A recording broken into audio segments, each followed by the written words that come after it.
Right now, if you look at the headlines, you might think the American economy is invincible. The S&P 500 is breaking records. Unemployment numbers are reportedly low, and politicians from both sides are telling you that the soft landing has been achieved. But there is a different reality growing beneath the surface. It is a reality that doesn't show up on the nightly news until it is too late. If you look away from Wall Street and focus your attention on the balance sheets of specific U.S. states, you will see a very different color: red, deep, structural, and potentially unrecoverable red. We are not talking about a standard cyclical recession here. We are talking about a phenomenon known as silent insolvency. This is what happens when a state government doesn't technically declare bankruptcy, because, legally, states cannot easily go bankrupt in the same way a corporation can. Instead, they enter a death spiral. They cut essential services like police, fire, and education to the bone. They raise property and sales taxes to punishing levels. And they ignore crumbling infrastructure until bridges literally fall into rivers. The state becomes unlivable, not because of a war, but because of math. And the data suggests that this crisis is converging on one specific year. Why 2026? Why is that the year the music stops? Because 2026 is the year the fiscal cliff goes from a theory to a reality. First, billions of dollars in federal pandemic aid the cash injection that has artificially propped up state budgets since 2020 expires completely. Second, a massive wave of state municipal bonds is set to mature. These states will have to refinance their debt not at the near-zero interest rates of the past decade, but at rates that are double or triple what they used to be. Third, we are facing a catastrophic insurance crisis that is effectively making property ownership impossible in high-risk areas. When you combine these three factors, you get a perfect storm. I have spent weeks analyzing the data. I have looked at the dependency scores from federal reports. I have examined the unfunded liability ratios for state pensions. And I have stress-tested the economic diversity of all 50 states. The result is a list of 10 states that are standing on the absolute edge of this cliff. These states all share one fatal, structural flaw. They have what engineers call a single point of failure economy. They do not have diverse industries to protect them. They rely on one single pillar to keep the lights on. Maybe it is tourism. Maybe it is the price of a barrel of oil. Maybe it is a direct IV drip of cash from Washington, D.C. But when that one pillar shakes in 2026, the entire state structure collapses. You might think your state is safe because the weather is nice or the taxes are low, but you need to look closer. You might be living in a financial trap and not even know it until the bill comes due. Today, we are counting down the 10 states most likely to break first when the economy turns. This is not fear-mongering. This is not political rhetoric. This is cold, hard mathematics. Let's look at the numbers. Number 10. South Dakota. The $815 billion bubble. We begin our countdown with a state that often flies under the radar. South Dakota. It is known for Mount Rushmore, wide open spaces, and a sense of rugged, Midwestern freedom. On the surface, South Dakota looks like a fortress of fiscal stability.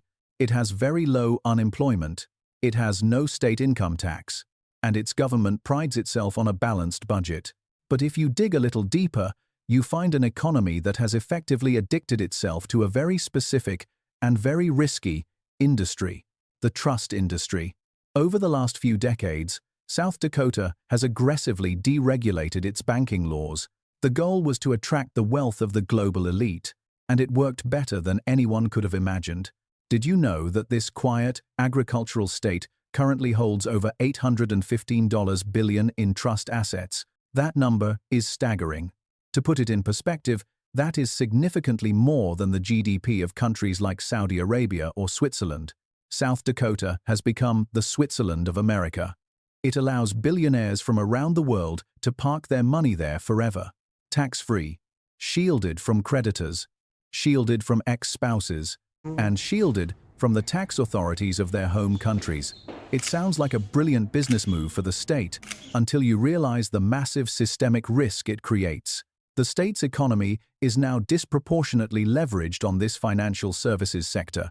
Here is the problem for 2026. The spotlight is turning on.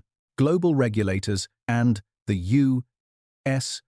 federal government are closing in on these loopholes.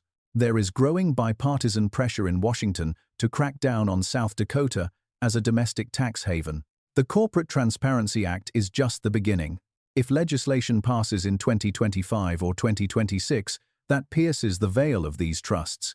Or if global interest rate shifts make other asset classes more attractive than these stagnant trust accounts, that $815 billion river of money could dry up almost overnight. Capital is mobile. It can move from Sioux Falls to the Cayman Islands in a nanosecond, and if that industry contracts, what is left behind? An agricultural sector that is currently being crushed. Farmers are facing record-high costs for fertilizer, diesel, and equipment. Climate patterns are making yields unpredictable. Remember, South Dakota does not have a state income tax to fall back on. The state government relies heavily on sales tax and the velocity of money moving through its system. When the high-paid trust lawyers, the bankers, and the financial service support staff stop spending, the state budget develops a massive, unfillable hole. South Dakota is like a very small boat carrying a very heavy, very unstable cargo. If the regulatory waters get rough in 2026, that boat capsizes faster than anyone expects. Number 9. Nevada. The 37% gamble. Nevada is the ultimate example of a good times economy. It is a state built entirely on optimism and excess. When America feels rich, Nevada booms like nowhere else. Construction cranes fill the sky, and the champagne flows. But when America feels poor, Nevada busts. And the bust is usually twice as painful and lasts twice as long as the national average. Let's look at the data from the Nevada Resort Association. Tourism accounts for roughly 37% of the state's total GDP. Think about the implications of that number. Nearly 40 cents of every single dollar generated in the entire state comes from one specific human behavior: people deciding to take a vacation. In economic terms, we call this discretionary spending. It is the very first thing families cut when inflation bites. It is the first thing corporations cut when their earnings miss projections. And 2026 is looking like the year the American consumer finally taps out. Credit card debt is currently at record highs. Personal savings rates are at record lows. The average American family has burned through their pandemic savings buffer. When the recession of 2026 hits, the Las Vegas Strip goes dark. Conventions get cancelled. Bachelor parties get cancelled. Family vacations get downgraded to a staycation. But the problem in Nevada isn't just the casinos. It is the housing market that relies on those casino workers. During the pandemic, Californians flooded into Nevada. They drove home prices up by 40% to 50% in a very short period. Now, those home values are teetering on the edge of a correction. Unemployment in Las Vegas is already creeping up, often masking the real numbers behind gig work.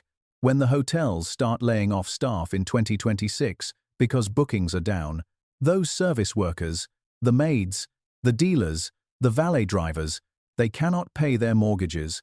We saw this exact movie in 2008.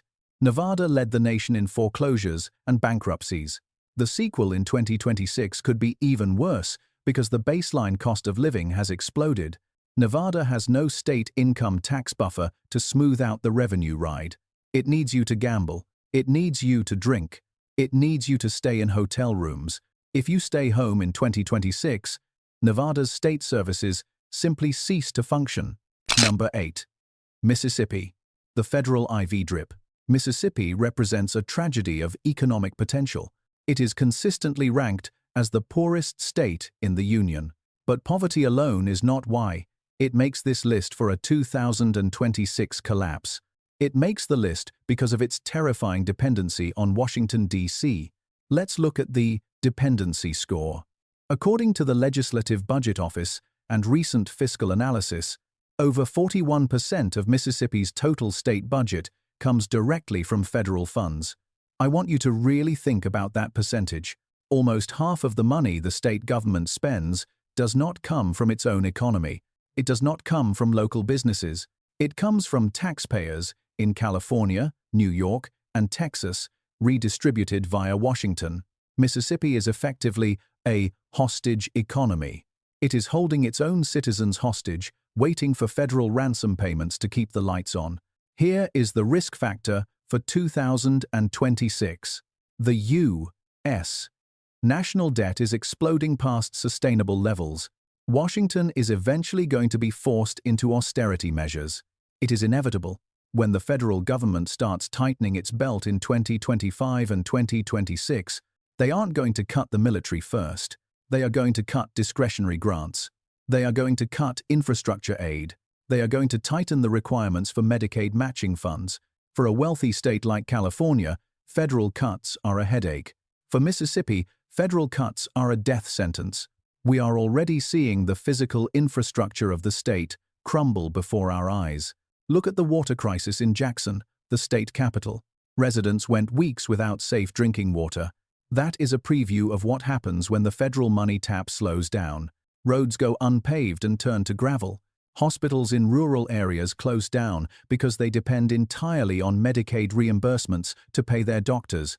If you live in Mississippi, you are not relying on the strength of your local economy. You are relying on the generosity of a federal government that is essentially broke itself. That is a very, very dangerous place to be in 2026. Number 7. Alaska. The price tag trap.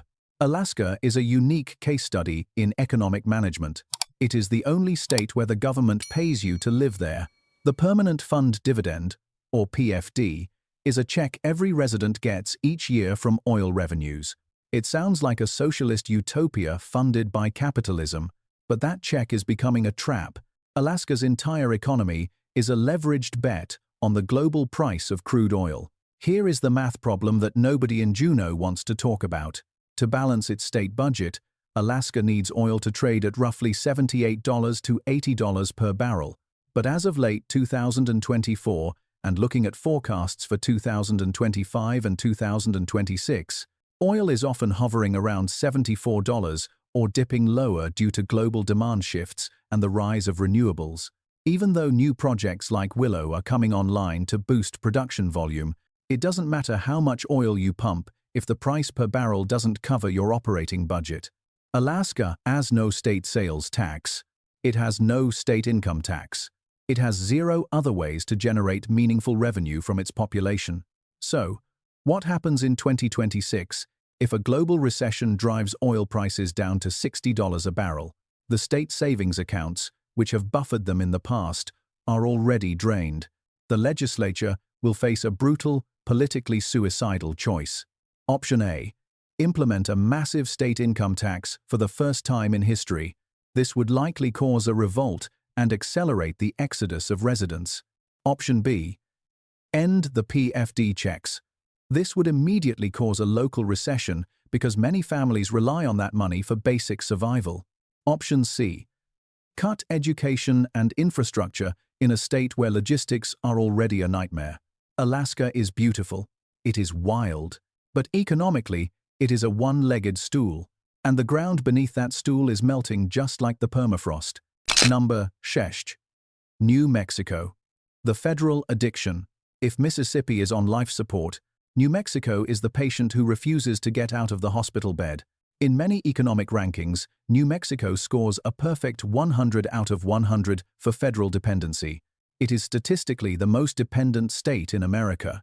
Its economy is built on two extremely volatile pillars. Pillar 1. Massive federal defense spending. National laboratories like Los Alamos and Sandia are the primary drivers of high-income employment. Pillar 2. Oil revenue from the Permian Basin. It is essentially a government company town.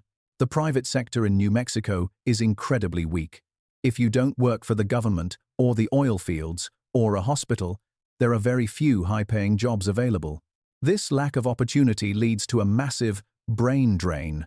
Young, educated people leave New Mexico for Texas or Colorado as soon as they get their degrees. This leaves behind an aging, impoverished population that requires more and more social services. In 2026, this becomes a critical failure point. If the U.S. government faces a shutdown, or a debt ceiling crisis, or a sequestration of defense spending to manage the deficit, New Mexico's economy paralyzes instantly. Scientists stop getting paid. Contractors stop working.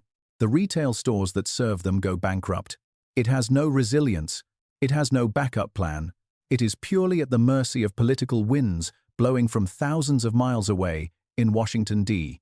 Before we enter the top 5, I want you to pause for a second. I want you to ask yourself a hard question. Does the state you live in produce something the world actually needs, like food, energy, manufacturing, or technology? Or does it just offer something the world wants when times are good, like vacations, retirement homes, or gambling? The answer to that question might determine your financial survival in 2026. If you had to move your entire life savings out of one of these states tomorrow, which one would you run from fastest? Let me know in the comments below. Let's get back to the list. Number 5. West Virginia. The demographic cliff. West Virginia is facing a crisis that money alone cannot fix. It is facing a biological crisis. It is one of the only states in the US where deaths consistently outnumber births by a significant margin. The population is shrinking. But more importantly, the workforce is vanishing. Look at the labor force participation rate. West Virginia consistently ranks at the absolute bottom of the nation. Less than 55% of the adult population is actually working or looking for work. Think about that. Barely half the adults are productive in the formal economy. The rest are retired, disabled, or have simply given up on finding a job. The coal industry, which once built the schools and roads of this state, is a shadow of its former self, and nothing has come to replace it. So, what happens in 2026?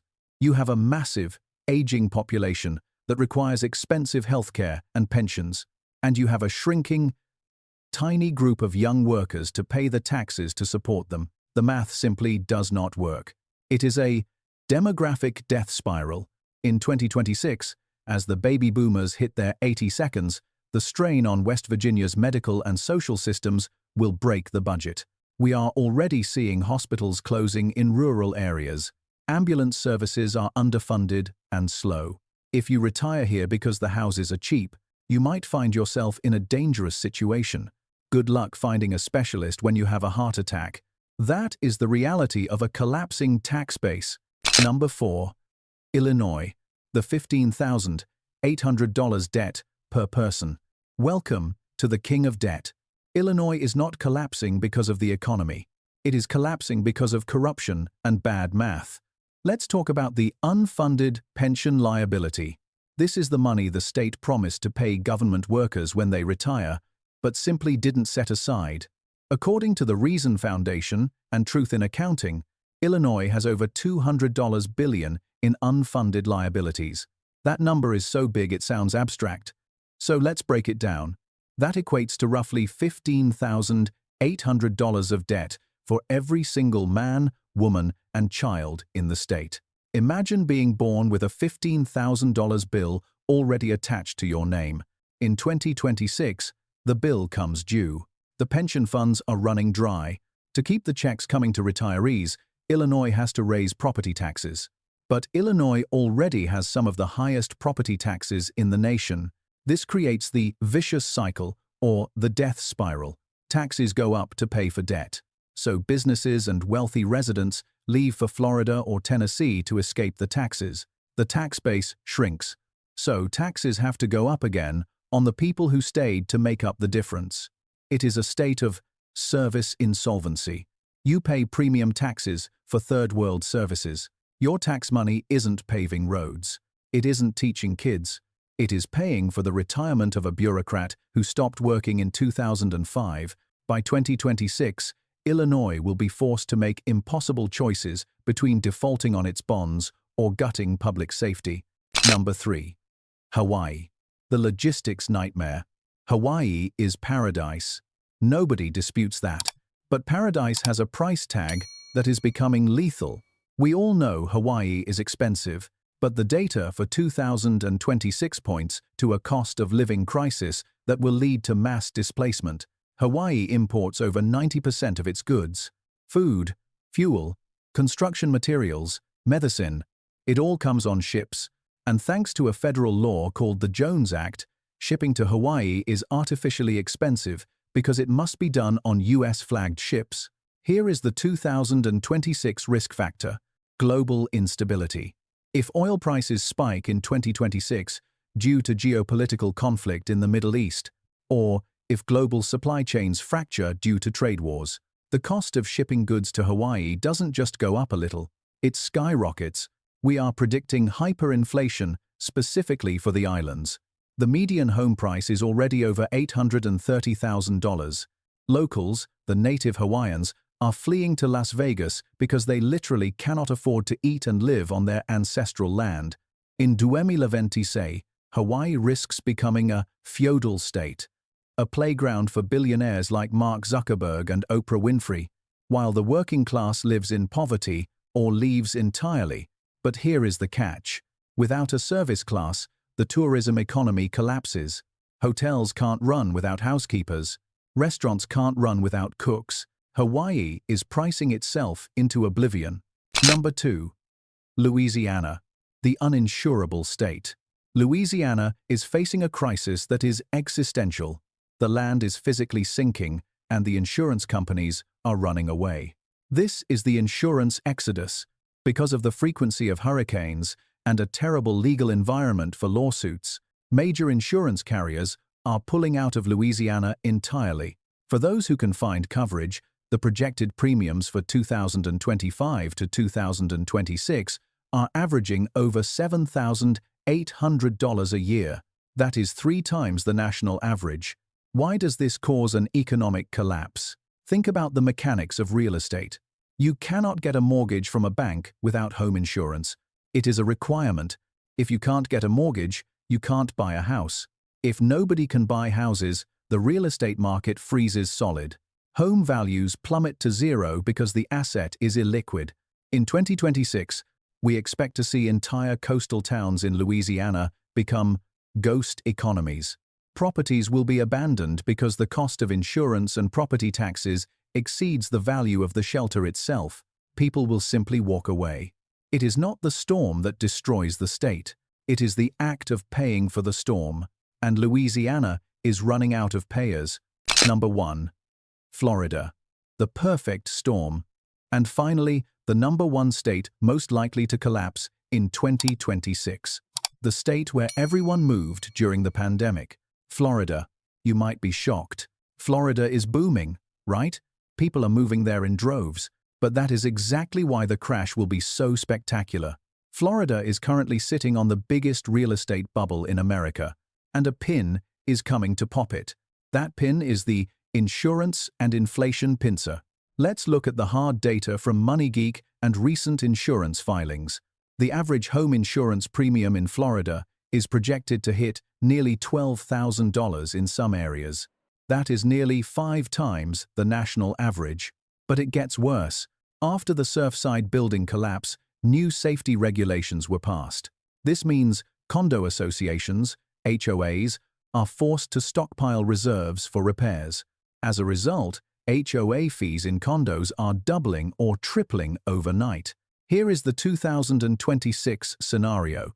The Great Retirement Liquidation.